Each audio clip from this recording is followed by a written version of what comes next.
সন্তান যায় সে বোঝে, পৃথিবীর আর কেউ বোঝে না।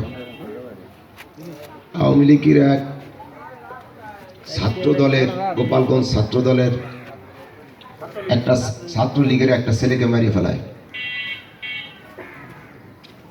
আওয়ামী লীগের কোনো লোক জানাজায় যায় নাই,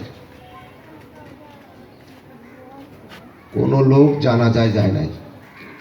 আর আমার ছেলে কোনো রাজনীতিতে জড়িত ছিল না, সে যুক্তিক আন্দোলনে সে শহীদ হয়েছে। এজন্য আমি গর্বিত যে যুক্তিকের জন্য যাওয়া হয়েছে, এমনি চাই নাই। আল্লাহ যেন ওকে শহীদ মর্যাদা দান করে।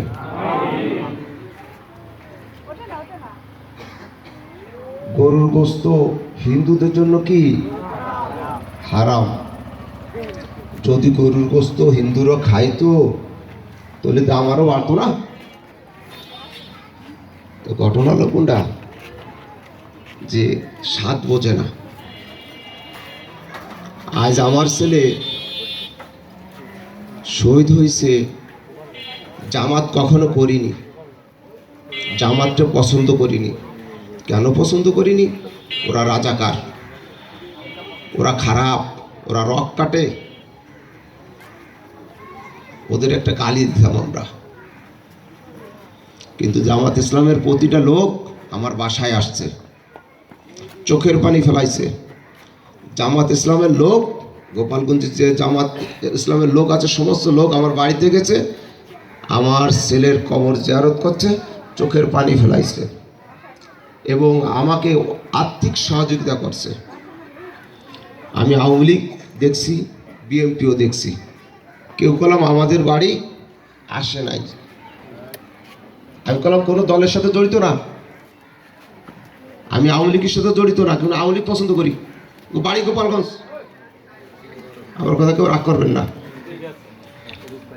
কিন্তু আওয়ামী লীগের চরিত্রটা এই যে মরে গেলি জানাজায় কেউ আসবে না, আওয়ামী লীগকে কেউ গালি দিবেন না। আওয়ামী লীগ এখন মুসলমান হয়েছে, দাঁড়িয়ে রাখা গেছে।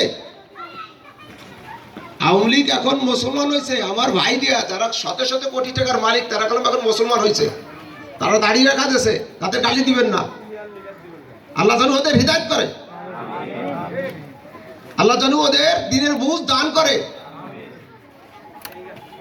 এই জন্য আওয়ামী লীগ, বিএনপি সব আমাদের ভাই।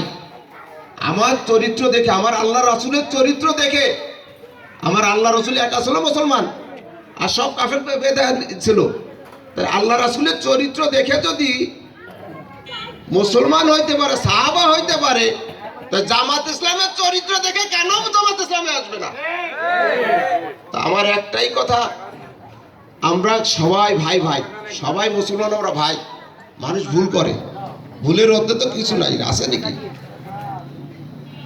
কিন্তু আমি এইটুকুই বলবো আওয়ামী লীগের ভাইদের, বিএনপির ভাইদের, আপনার একটা সন্তান মরুক, দেখেন আপনার ছেলের পিছনে কয়জন জানাজায় আসে। রহমতুল্লাহ সাহেব দেখছেন এই এলাকায় এসে কাজ করতে।